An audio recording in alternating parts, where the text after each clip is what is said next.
बच्चे की test preference के हिसाब से आप हेल्दी फूड बना दो, जो उसको पसंद है उस तरह का हेल्दी फूड बनाओ। जैसे मान लीजिए पास्ता बच्चे को पसंद है, तो आप आटा का मेड पास्ता बनाओ, उसमें वेजिटेबल्स डालो और उसको खिलाओ। ये नहीं कि बाहर से हमने पास्ता मंगा के खिलाना शुरू किया, तो वो प्रॉब्लम हो जाती है।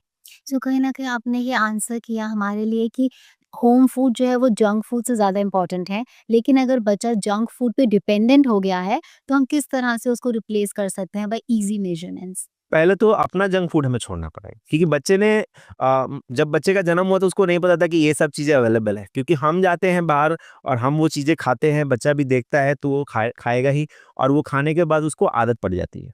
तो अगर आप अपने पे सेल्फ रिस्ट्रेन या कंट्रोल नहीं ला सकते हो, तो फिर बच्चे से एक्सपेक्ट करना बेईमानी है। हुँ। क्योंकि अगर आप खाते हो और रेगुलर बेसिस पे खाते हो तो बच्चा डेफिनिटली ही खाएगा। या फिर आपने जब इंट्रोड्यूस किया तो you have to be very careful कि हम इसको एक रेगुलर हैबिट में ना कन्वर्ट करें। महीने में 1 बार खा लिया, 2 महीने में कहीं घूमने गए तो खा लिया, दैट्स ओके। बट आप अगर रेगुलर बेसिस में हर वीकेंड में खा रहे हो, तो बच्चा भी जानता है ना कि ये लोग खा रहे हैं ये चीज़ें। तो फिर वो देखेगा तो वो भी खाएगा, और बच्चा माँगेगा तो आप मना नहीं कर सकते, आप खा रहे हो।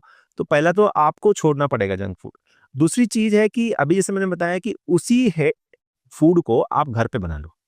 मान लीजिए कि आपके बच्चे को मैगी पसंद है, तो आप आटा नूडल्स मँगा के खुद से घर पे बना के खिलाओ। ठीक है? वो जब ऐसे आप शिफ्ट करोगे उस खाने को, अगर कोई फ्राइड फूड मान लीजिए फ्रेंच फ्राइज़ बच्चों को बहुत पसंद है, तो बच्चे को अगर आप फ्रेंच फ्राइज़ नहीं दोगे तो वो बहुत परेशान करेगा। तो फिर थोड़ा-सा आप घर पे बनाओ, अपने से बनाओ, क्योंकि आप घर पे बनाओगे तो हेल्दी कुकिंग ऑयल यूज़ करोगे, जो क्वालिटी ऑफ फूड होगी वो बेटर होगी, क्वांटिटी भी आप रेगुलेट कर सकते हो। तो उस तरह से उस चीज़ को आप घर पे पहले बनाना शुरू करो, या फिर उसका होम बेस्ड अल्टरनेटिव खोजो। ठीक है? पिज़्ज़ा, बर्गर बाहर से ना मँगा के आप घर में उसके लिए बनाओ कुकीज़। आप होममेड कुकीज़ बनाओ, होममेड जो हलवा होता है वो बनाओ, और उसको बच्चे के टेस्ट की प्रेफ़रेंस के हिसाब से एडजस्ट करो। अगर उसको स्पाइसी पसंद है, स्पाइसी बनाओ, मीठा पसंद है, मीठा बनाओ, ब्land चाहिए तो ब्land बनाओ।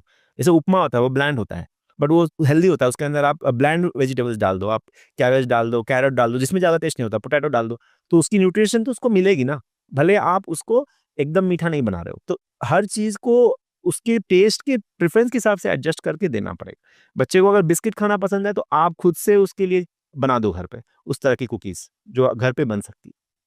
तो इस तरह से डाइट प्रेफ़रेंसेस को अंडरस्टैंड करके अपने एनवायरनमेंट में भी चेंज करना पड़ेगा। नहीं तो बच्चे से सिर्फ़ एक्सपेक्ट करना है कि बच्चा ना खाए और हम खाते रहें, तो ये फिर नहीं हो पाता। तो कहने का मतलब है कि पहले हम खुद पे वो चीज़ों को इम्प्लीमेंट करें और फिर बच्चों से वो एक्सपेक्ट करें।